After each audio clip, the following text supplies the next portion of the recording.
like a knife or a tomahawk head, axe head type thing. There's quite a lot of tools out there, stone tools, and there is also a tree up here known as the ironwood.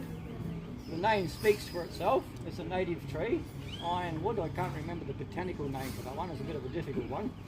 But yeah, the ironwood is, as the name speaks, is like steel, even when you're cutting it for firewood or whatever, and the termites don't touch it. One of the very few trees that the termites don't touch is the ironwood.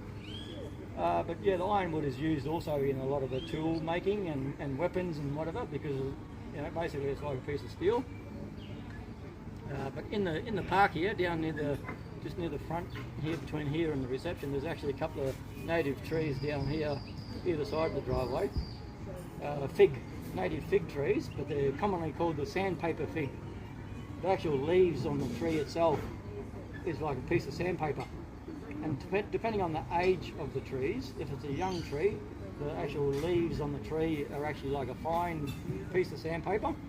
And they actually do work fairly well. But as the tree gets older, like 30, 40-year-old tree, the leaves on those trees is actually like quite a coarse piece of sandpaper. A bit similar to humans, I guess, like when we're first born and the first couple of years there, our skin is quite nice and smooth and beautiful. But as we age, it becomes a bit sort of more average, a bit more coarser. Just basically taking off that sharp edge on the bottom here to stop it from chipping. Basically, I don't really have to do any work on the bottom of the didgeridoo really, but just to take that little edge off there.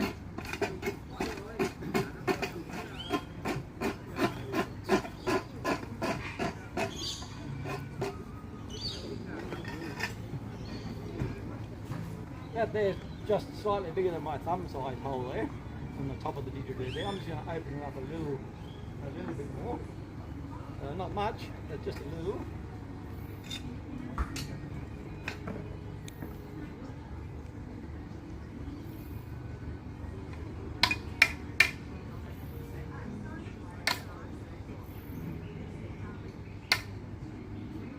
There is a ceremonial didgeridoo that only a certain 2 or 3 people in the Aboriginal group would be allowed to play, and that was known to be 2.5 metres in length. But generally speaking, the didgeridoo is about 1 metre in length to about 1.5 metres in length is the general sort of length of a didgeridoo. But like I say, the ceremonial didgeridoo, which would have been very, very low sounding, very, very deep sounding because of the length of the didgeridoo, they were known to be 2.5 metres in length. I personally can't play a didgeridoo any more than sort of around that 1.3 metre length, which is about this sort of length here actually. Once even just another 100 mil, sometimes I try and make them about 1.4, 1.5. I start really struggling to play those, so yeah, I sort of make my didgeridoos 1.3 and to put them on the back seat of the car and all that sort of thing, they're just sort of pretty handy, that 1.3 length also. You make them 1.4 or 1.5, then you start having issues.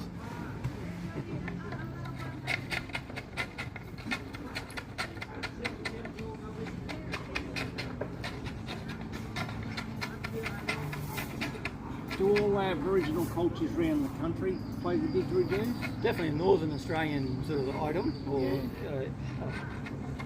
musical instrument. Basically about the sort of top third of Australia, generally speaking, right across Australia, but sort of about the top third. Yeah. There are didgeridoos these days that are getting made out of mallee and all sorts of things, and basically different stories getting told around the place, but they did originate, the didgeridoo did originate, is what it's believed to anyway, from Arnhem Land. But basically the termites were definitely a huge part of the origination, or whatever you want to call it, of a didgeridoo. So yeah, there are termites further south, but they're nothing like our termites up north here. The type of trees, you know, the whole deal basically. But yeah, obviously there are some termites down south, and we do get some hollow timber, but nothing to what we get up north here.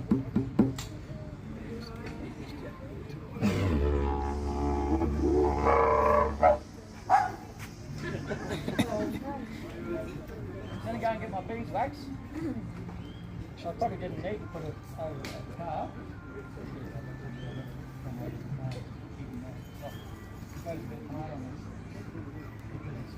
time now. And the beeswax is going to get hard on us. Has everybody noticed we're getting into winter now? I've got a couple of racks in the heat.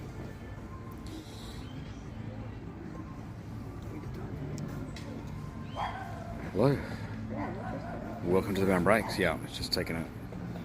The guy's just taking a break, so. Yeah, as you can see, yeah, it's pretty good. Didgeridoo making in the NT. In fact, just come back now, so we'll get back to the workshop. So yeah, just had the wax sitting there, a little piece of wax similar to this, near the motor of the car there, just to keep it a bit warm, make it a bit more pliable. I wanted to get my beeswax from the local beekeepers around Katherine. Originally when I was mucking around out there with my Aboriginal friends and that back in the earlier times, and just doing a few didgeridoos with them, we just used the native beeswax that we found out there in the hollow trees and that, and we're taking a bit of timber. But once we sort of started doing a bit more, we started getting our beeswax from the local beekeepers for our mouthpieces. I don't know if you have noticed with the Australian Aboriginal people, they have a different lip structure than what we generally have. They have more the Mick Jagger sort of style lips, or what a lot of these young, I don't know, fashionable ladies get done these days with their lips. They get these big lips happening.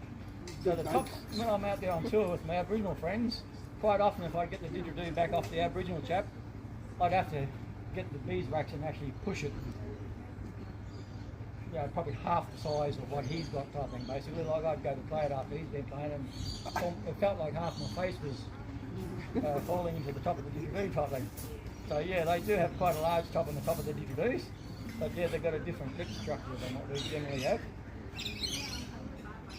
So basically just making it into basically the thickness of the timber on the top of the didgeridoo here, making it into like a sausage of wax there.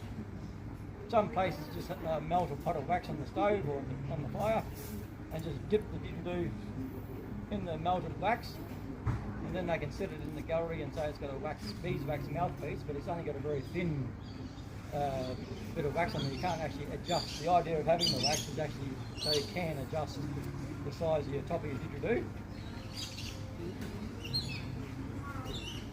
It's a bit more gentle on the lips also, the beeswax, than the raw timber.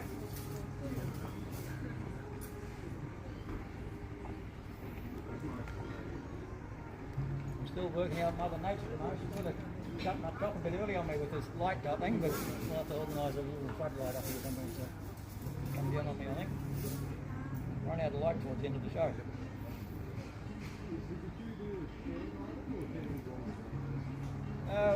From my own personal experiences, definitely a shared item of the ceremonial didgeridoos, specialised sort of didgeridoos, and that definitely were only a certain 2 or 3 members of the community or the group would be allowed to play that particular didgeridoo, but just a normal everyday didgeridoo, I believe it was a communal sort of didgeridoo, yeah. And also just musical accompaniment.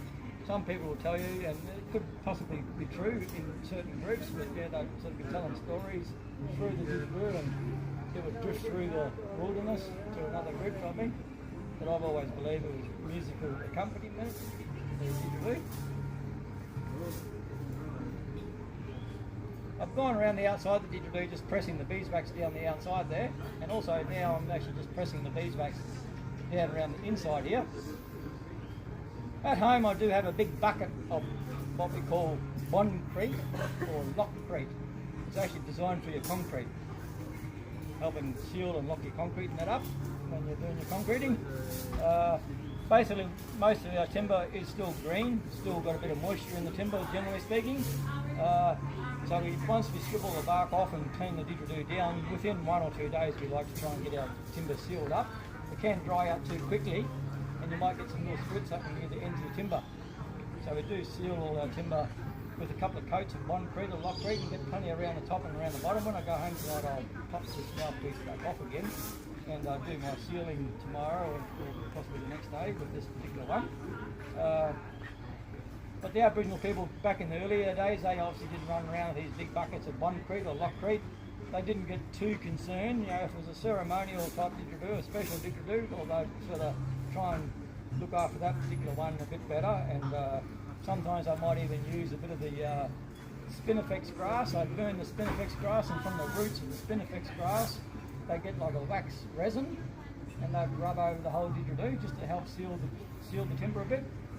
Sometimes they use the native beeswax. If there's a little chip or a little crack or something in the didgeridoo, they just squeeze a little bit of the native beeswax into that area.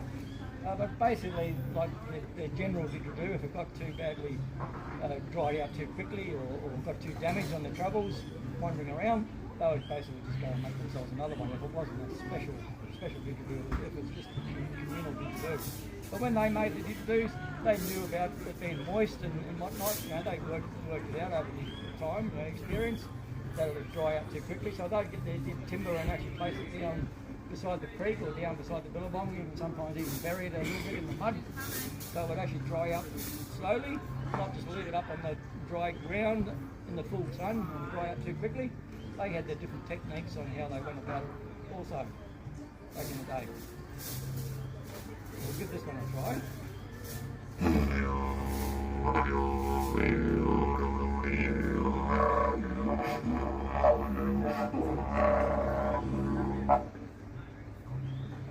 That sort of gives them the general idea. It's going to be a nice sounding didgeridoo once I get it all sealed up, and the mouthpiece is a little bit soft there still at the moment once I've turned up the carving. But I'll just have a little bit of a talk to you about how we play the didgeridoo. And it is an individual thing. Some people play the didgeridoo from the side of their mouth, which I am. Some people play it straight from the middle of the mouth.